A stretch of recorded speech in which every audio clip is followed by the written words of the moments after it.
रुख करते हैं आज की ताजा खबरों की ओर। आईएएस संतोष वर्मा के कथित अमर्यादित बयान को लेकर जबलपुर में संयुक्त ब्राह्मण समाज ने प्रेस वार्ता कर तीखी प्रतिक्रिया दी। समाज के प्रतिनिधियों ने सरकार से संतोष वर्मा को तुरंत बर्खास्त करने और कानूनी कार्रवाई करते हुए जेल भेजने की मांग उठाई। समाज ने स्पष्ट चेतावनी दी है कि यदि कार्रवाई नहीं हुई तो 14 दिसंबर को संयुक्त ब्राह्मण समाज मुख्यमंत्री निवास का घेराव करेगा। प्रेस वार्ता में बताया गया कि प्रदेश के 65 ब्राह्मण संगठन इस आंदोलन में शामिल होंगे। समाज का कहना है कि महिलाओं को लेकर दिए गए कथित अमर्यादित बयान ने पूरे समुदाय को आहत किया है। वक्ताओं ने कहा, निवेदन भी हो गया, आवेदन भी, अब केवल रण होगा। ब्राह्मण समाज का दावा है कि सरकार यदि इस मुद्दे पर कदम नहीं उठाती तो वह बड़े स्तर पर सड़क आंदोलन शुरू करेगा। प्रशासन और शासन की अगली कार्रवाई पर अब सबकी नजरें टिकी हैं। जहरीला व्यक्ति इस तरह के उद्गार प्रकट करता है और कानून अपना काम नहीं करता तो आक्रोश होना स्वाभाविक है।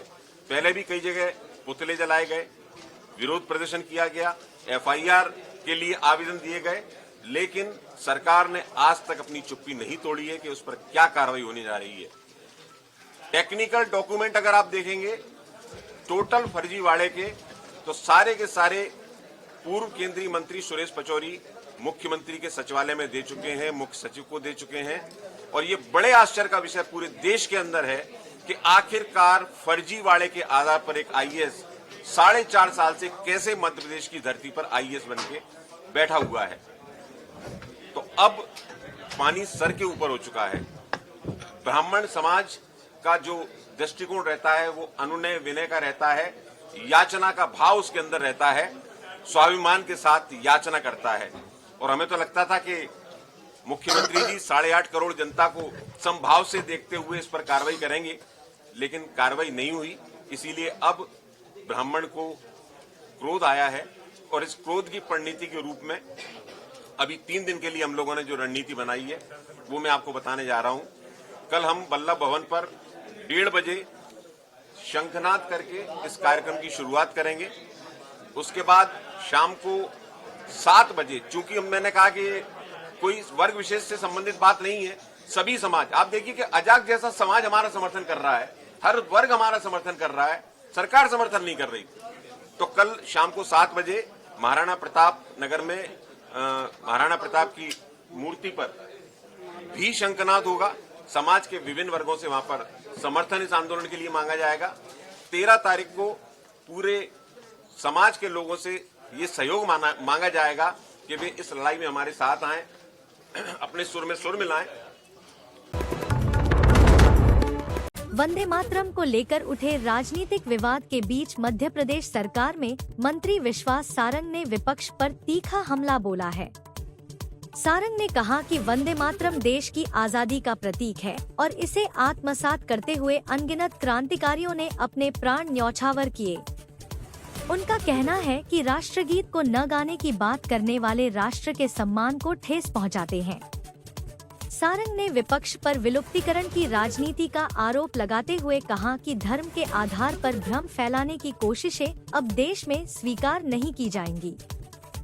उन्होंने कहा कि वंदे मातरम केवल किसी धर्म से जुड़ा मुद्दा नहीं है, क्योंकि अब्दुल कलाम और अशफाक उल्लाह खान जैसे देशभक्तों ने भी इसे सम्मान दिया है।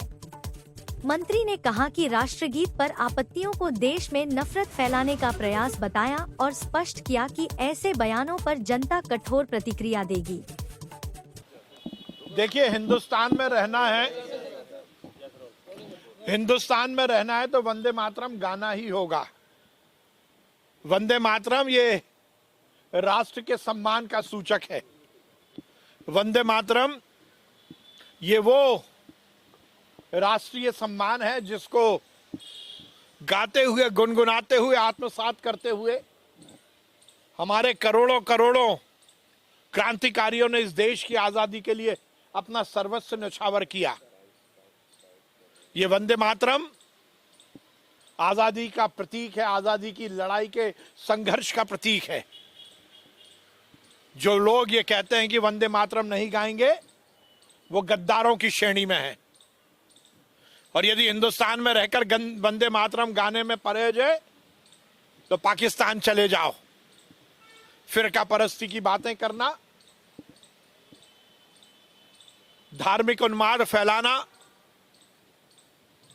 तुष्टीकरण की राजनीति करके चुनाव लड़ना और जीतने की कोशिश करना, यह अब इस देश में नहीं चलेगा। मैं फिर कहूंगा, जो वंदे मातरम नहीं गाता वो गद्दार है। ये धर्म विशेष का मामला नहीं है। अब्दुल कलाम साहब ने भी वंदे मातरम गाया, अशफाक उल्लाह जी ने भी वंदे मातरम गाया। और ये अब इस तरह की बातें करके यदि धार्मिक उन्माद फैलाना चाहते हैं तो ये नहीं चलेगा। और यदि गद्दारों को यदि वंदे मातरम गाने में परहेज है तो वो जाए और पाकिस्तान की नागरिकता ले ले। हिंदुस्तान में रहना है तो वंदे मातरम गाना ही होगा। इंदरगढ़ में आयोजित महारैली के बाद आईएएस संतोष वर्मा को लेकर जारी विवाद में आजाद समाज पार्टी ने तीखी प्रतिक्रिया दी है। राष्ट्रीय कोर कमेटी सदस्य दामोदर यादव मंडल ने कहा कि सामाजिक समरसता के लिए रोटी बेटी संबंधों की वकालत बाबा साहेब डॉक्टर आम्बेडकर ने भी की है। उन्होंने सवाल उठाया कि जब मोहन भागवत इस विषय पर बात कर सकते हैं तो आईएएस संतोष वर्मा के बयान पर इतनी तीखी प्रतिक्रियाएं क्यों दी जा रही हैं? मंडल ने आरोप लगाया कि मुद्दा इसलिए बढ़ाया जा रहा है क्योंकि वर्मा आदिवासी वर्ग से आते हैं। उनका कहना है कि वर्मा की गर्दन काटने जैसे बयान देने वाले संविधान की नहीं, मनुवाद की बात कर रहे हैं। उन्होंने स्पष्ट किया कि यदि किसी ने वर्मा को नुकसान पहुंचाने की कोशिश की तो अस्पाभीम आर्मी उनके साथ खड़ी होगी।